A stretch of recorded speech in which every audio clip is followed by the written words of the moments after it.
Bora lá então fazer aquele quadrinho especial para todos vocês da condição, do termo e do encargo. Então aqui nos elementos acidentais, vamos colocar aqui elementos, ai caramba, calma, elementos acidentais do negócio jurídico, que você já sabe, condição, termo e encargo. Então, vou colocar aqui, ó, condição, termo e o encargo.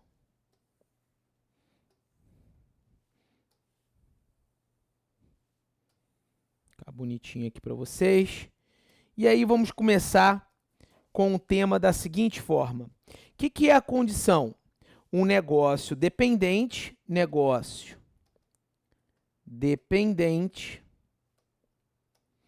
de evento futuro e incerto, ou mais incerto. E o termo?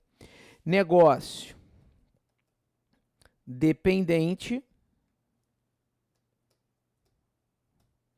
de evento futuro mais certo. Ok? E o encargo, que também pode ser chamado de modo em provas, ok? O encargo ou modo, nós temos uma liberalidade mais ônus. Perfeito. Primeiro teminha destacado para vocês aí. Segundo tema, como que você pode identificar em provas?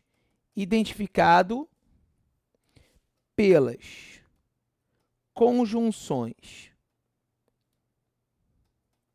Pelas conjunções, ok? Se ou enquanto. Então, no termo, eu tenho a identificação pela conjunção quando. Então, coloco aqui o quando. E o encargo ou modo, que é identificado pelas conjunções para que, tudo bem? Ou com o fim de.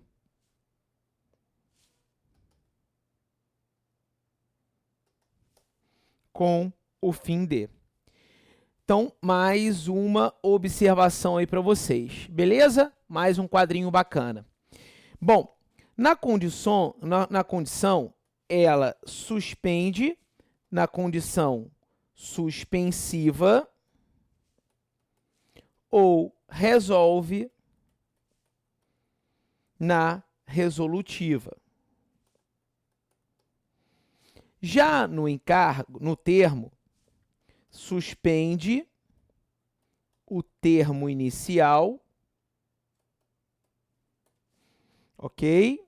Ou resolve o termo final. E no encargo, Cris? Não suspende, nem resolve a eficácia do negócio. Não suspende nem resolve a eficácia do negócio. Não cumprido esse negócio, o encargo, tudo bem? Não cumprido o encargo, cabe revogação da liberalidade. Caberá a revogação da liberalidade. Então, vejam aí nesse quadrinho, muito legal, que resolve muitas questões, tudo bem? Que resolve muitas questões. E aí você, diante de um quadrinho desse, tá? consegue resolver a grande maioria dos temas, ponto. Mas com a base da letra fria da lei, ler a letra fria da lei é de suma relevância para o seu certame. É um certame que pede conhecimento básico de letra de lei, e aí com esses tons doutrinários que a gente está dando em sala de aula, você consegue potencializar a sua aprovação.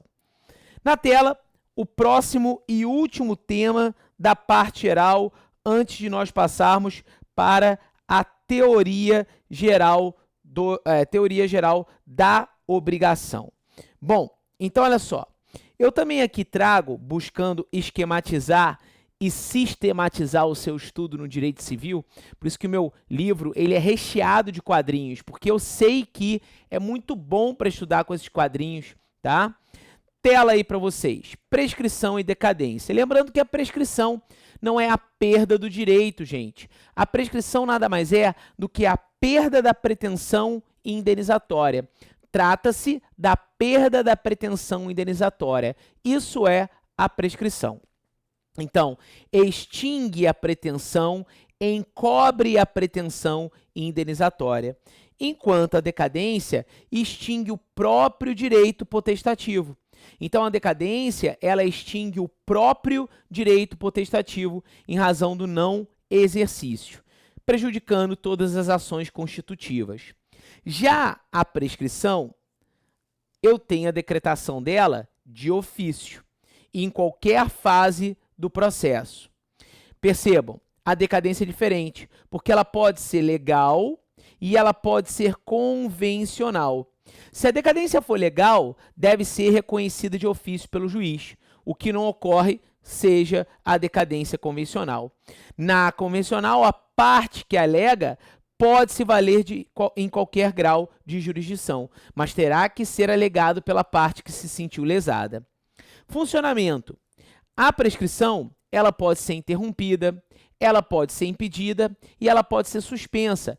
As causas estão presentes na legislação civil. Já a decadência, segundo o artigo 207 do Código Civil, 207, a decadência é somente se houver previsão legal. Salvo por previsão legal, não se aplica a decadência às regras da prescrição. Está assim no artigo 207. Prescrição, nós sabemos que pode ser interrompida, suspensa ou mesmo impedida. Já a decadência, aí é diferente. A decadência é totalmente diferente, somente se houver previsão legislativa nesse sentido. Prazos. Bom, como regra geral, destaco para todos vocês o seguinte: prazo prescricional somente pode ser o da lei. Não existe prazo prescricional pactuado pelas partes. Não existe. Cuidado com isso. Não existe prazo prescricional pactuado entre as partes. Tem que ter, cuidado, tem que ter previsão legal. Deve haver previsão legal. Então, muito cuidado com esse apontamento, com essa colocação. Não existe prazo prescricional pactuado entre as partes. Tudo bem? Beleza. Então, somente prazos legais. Eu tenho do 205, deixa eu ver se está em outra tela. Não está. Esse é o prazo geral. E os prazos especiais estão no artigo 206. A prescrição ela pode ocorrer em 1, 2, 3, 4, 5 ou em 10 anos. Não existe prescrição em 6, 7, 8 ou 9 anos. Assim como não existe prescrição em dias ou meses. A prescrição só ocorre em ano ou anos. E isso você tem que ter atenção, porque o prazo geral é de 10 anos, do artigo 205. O prazo geral é de 10 anos, do artigo 205. Tudo bem? 205. Agora, os prazos especiais, diferente, tá? Do 206. Que aí eu tenho 1, 2, 3, 4 e 5. É a típica questão fácil, mas que muita gente erra. É dito assim, prescreve em 3 anos. Assinale a alternativa correta. Ele está te pedindo o seguinte: olha, meu amigo, você que leu a lei, você sabe o que prescreve em 3 anos. E eu preciso saber se você decorou. O examinador pergunta assim: eu preciso saber se você decorou. Decorou? Beleza. Se não decorou, se ferrou na prova. É basicamente dessa forma. Por isso que eu falo a importância da leitura e da repetição. Lê, faz exercício, pega a apostila, livro. Lê, faz exercício, pega a apostila, livro. Não tem outra fórmula diferente do que essa. Bunda na cadeira, bunda quadrada, você engordando, emagrecendo, ficando branco, deixando de ser bronzeado, ficando duro, gerando desespero. Essa é a fórmula correta. É o desespero total. Mas é só você não sair da fila. Fica na fila que uma hora vão te chamar. Fica na fila. É isso que eu te falo, tá bom? Bom, a decadência, ela tem tanto prazos legais, veja aí, por exemplo, do 178, 179, por exemplo, toda vez que a lei dispuser, por exemplo, toda vez que a lei dispuser que um negócio jurídico é anulável, e a gente acabou de ver isso agora, tá? Sobre a anulabilidade ou nulidade relativa, toda vez que a lei dispuser que um negócio jurídico é anulável e não disponibilizar e não destacar prazo para anulabilidade, quer ver um exemplo? Abra aí, você que está com o código na mão, no artigo 496 do Código Civil. Ele fala da compra e venda de ascendente para descendente e diz assim, é anulável. É anulável. Qual o prazo para anulabilidade? A lei não nos trouxe. A lei em nenhum momento trouxe. A lei em nenhum momento mencionou o prazo para anulabilidade. Então, toda vez que a lei dispuser que um negócio jurídico é anulável e não trouxer prazo para anulabilidade, iremos nos valer de 2 anos decadenciais. Tudo bem? Regra do artigo 179. 2 importantes artigos sobre prazos legais. E os prazos podem ser pactuados entre as partes. Incidência. A prescrição, ela incide nas ações onde se exige uma prestação. Já a decadência incide nas ações em que se visa a modificação de uma situação jurídica. Abrangência. Abrange todas as ações condenatórias à prescrição e somente elas. Abrange a ação que visa direito patrimonial. Pensou em condenação? Eu quero buscar uma condenação de dano moral em face daquela empresa. É prescrição. Pensou em condenação? É prescrição. Na tela, abrange a decadência as ações constitutivas, que têm prazo especial de exercício fixado em lei. Prescrição. Nasce quando o direito é violado. A lesão refere-se a direitos prestacionais. Direito da prescrição nasce, no caso da decadência, nasce junto com o direito. Origem da prescrição. Tem origem na lei. Foi o que eu falei. Somente na lei. Não existe prazo prescricional que as partes venham pactuar. E pasmem, essa é uma das principais indagações em provas para tribunais, falando lá, olha, as partes pactuaram prazo prescricional. Falso. Falso. Porque não podem pactuar, ok? Porque não podem pactuar. Passou aqui, tudo bem? Então, na sua tela, tá aí. Tem origem na lei, né? A gente já falou sobre isso. Já a decadência tem origem na lei ou no ato jurídico. E a decadência pode ter prazo em dias, meses e anos. O que difere aqui da prescrição, que somente em anos. Ano ou anos. Tudo bem? Extinção. O devedor pode renunciar à prescrição conforme artigo 191. Já a decadência legal, se ela for legal, não pode ser renunciada. Se for convencional, por haver esse pacto entre as partes, pode ser renunciada após a sua consumação. Bora ver como cai na prova? Olha aí, questão de número 29 do nosso material. TRF, terceira região. TRF, terceira região no caso concreto. A partir da compreensão dos institutos da prescrição e decadência, marque a alternativa que se encontra em acerto. Letra A. Os variados prazos ditados pelos artigos 205 e 206 da parte geral do Código Civil, por não se reportar a direitos potestativos, são considerados como prescricionais extintivos. Letra B.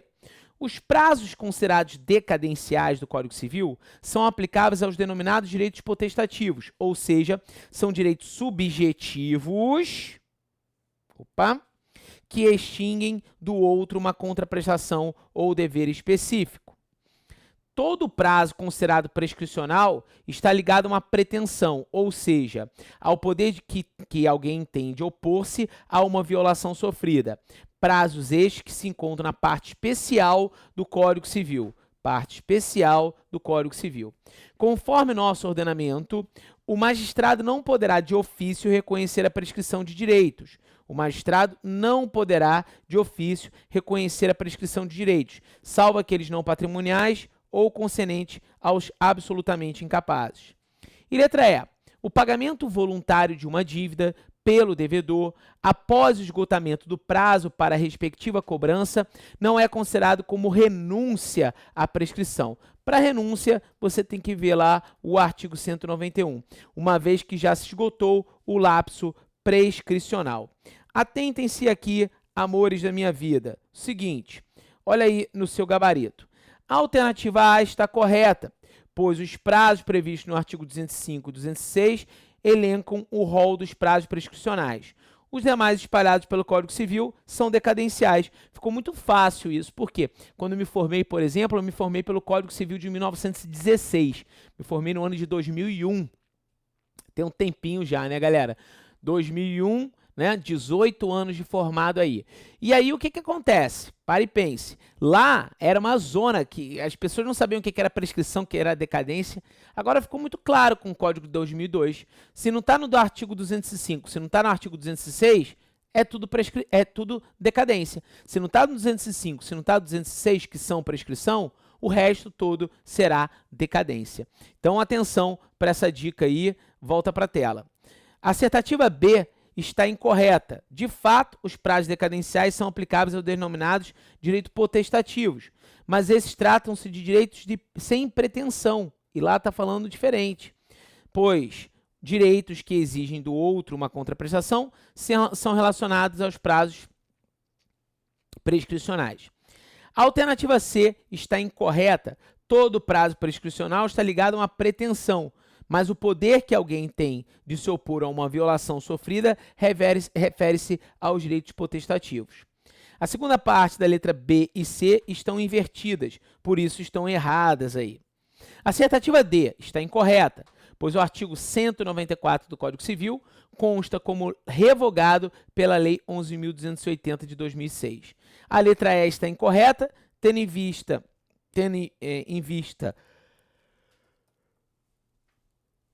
que a hipótese do pagamento voluntário de dívida prescrita é considerado a renúncia à prescrição conforme 191. A renúncia da prescrição pode ser expressa ou tácita e só valerá sendo feita sem prejuízo de terceiro, depois que a prescrição se consumar.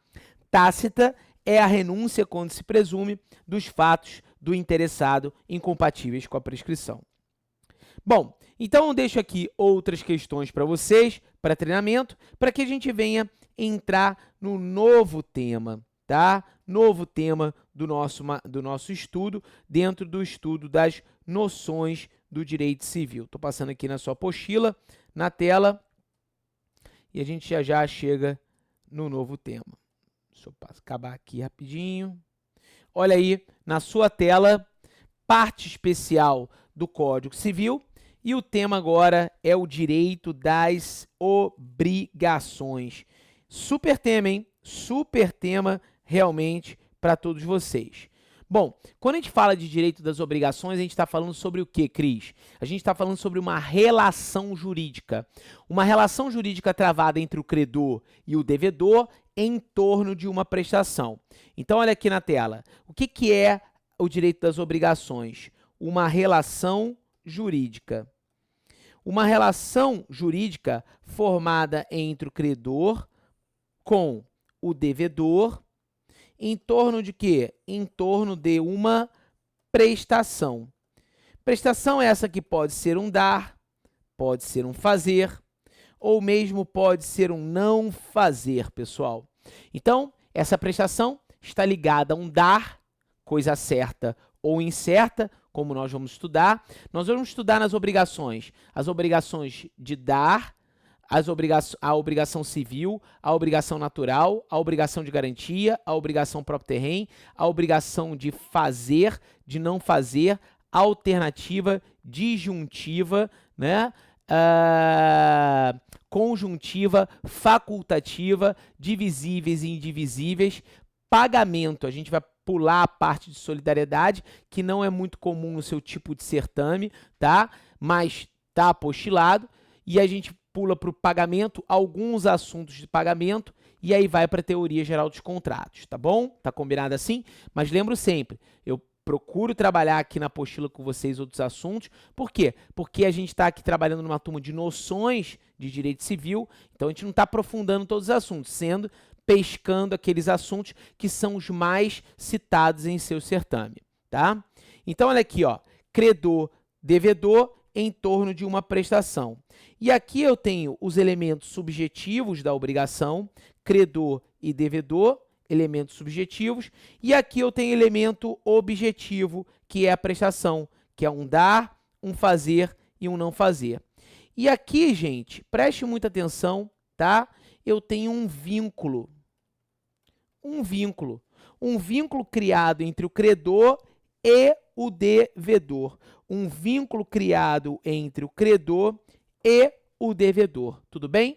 E sobre esse vínculo, a doutrina descreve ser um elemento virtual. E daqui sai uma teoria, a chamada teoria dualista. Tal teoria, gente, defende o seguinte, olha, que a obrigação ela é formada por um débito mais a responsabilidade pelo pagamento desse débito. Então, a teoria dualista sustenta o débito mais a responsabilidade pelo pagamento do débito. Então, entre o credor e o devedor é criado um vínculo. Vínculo esse baseado na boa-fé objetiva e na função social. Vínculo esse fundamentado na boa-fé objetiva e na função social. Tudo bem? E na função social. Então, eu tenho credor, devedor em torno de uma prestação. E esse vínculo que sustenta aí a teoria dualista. Pois bem, tá? Aqui tem a introdução para vocês. Perfeito? E a gente vai trabalhar alguns assuntos aqui que são importantes. Bom, venham comigo. Seguinte, dessa teoria dualista surgem algumas classificações que são de grande relevância para o seu estudo. Quais são elas? A primeira é de perguntar o que é uma obrigação civil. A obrigação civil, gente, é a soma do débito mais a responsabilidade pelo pagamento desse débito. Pagamento do débito mais a responsabilidade pelo pagamento desse débito. Esse débito, nós podemos chamar ele de débitum ou Schuld, como é trabalhado no direito alemão. Schuld. E a responsabilidade? Nós podemos chamar ela de obligatio ou Haftung, também trazido lá do direito alemão, ou Haftung.